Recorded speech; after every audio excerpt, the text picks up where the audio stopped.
The Black Death.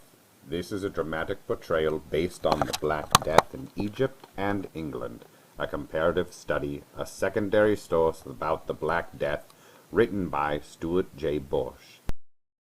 The purpose of the Black Death in Egypt and England, a comparative study, was to explain the differences and similarities of Black Death in Egypt and England, and to tell details about the Black Death.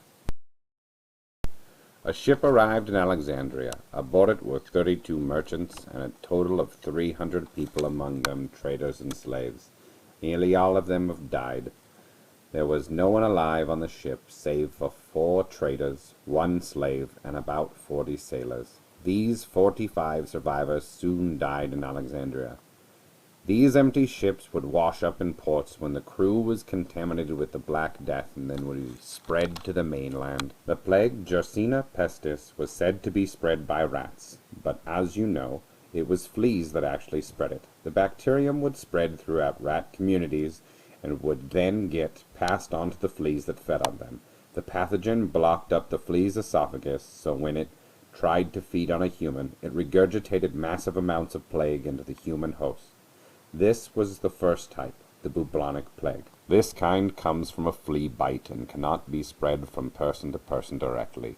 After the flea bites the host, the pathogen multiplies quickly in the human's body. The body tries to filter it out by putting it through the lymph nodes, which swell with massive amounts of the plague. Symptoms start to appear after about 2 to 3 days, and it is fatal in 75% of cases. Symptoms include bleeding from the nose and mouth, chills, stomach pain and diarrhea, blackening and death of tissue, along with hallucinations and tremendous amounts of pain due to the swelling of lymph nodes. The bacteria also affected the nervous system, causing extreme fits of hysteria. These hysterical sufferers would be in extreme pain from damaged nervous system, which compounds with the swelling, creating an agonizing experience. Frequently, the patient is knocked out from pain, but in many cases the victim stays awake, and the damage to the nervous system causes hallucinations and delirium. Normally unable to move from the pain, the patient will frequently lash out in a mad frenzy. An observer of the Black Death in the south of France reported that a man climbed onto the roof of his house and threw the tiles into the street. Another executed a mad, grotesque dance on the roof. The second type of black plague is the pneumonic plague. This is caused when the plague settles in the lungs instead of the bloodstream. The host develops severe pneumonia and starts to cough up bloody phlegm as the lungs bleed from the inside. This form is infectious and deadly.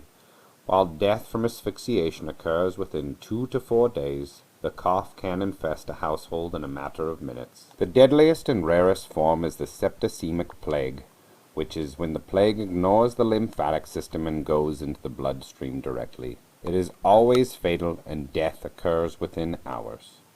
It is thought that the medieval cousin of our modern Y. pestis is more toxic, but before the Black Death outbreak that killed many people, the original strain was not very lethal. Occasional outbreaks popped up here and there, but it didn't kill as many people that it was destined to in the future. The theory is that the plague originated in Central Asia and was contained in a place with limited contact with human and rats. The plague didn't host the black rat, Rattus rattus, but another species, the Manchurian marmot. This plague mutated in this animal, becoming deadlier and more contagious than ever before, but it is still similar enough to be caught by Rattus rattus. These plague-carrying rats would have gotten onto Mongol trading supply ships and then spread to Africa and Europe. Good pathogens keep their host alive so they can spread to one host to another and reproduce without a lack of hosts. Unfortunately for the Black Plague, it had grown so accustomed to the other species that it became extremely lethal. Value. This history source is valuable because it shows how the plague spread and originated, along with how it became more toxic.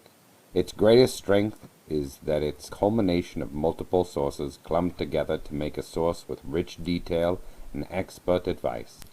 Limitations.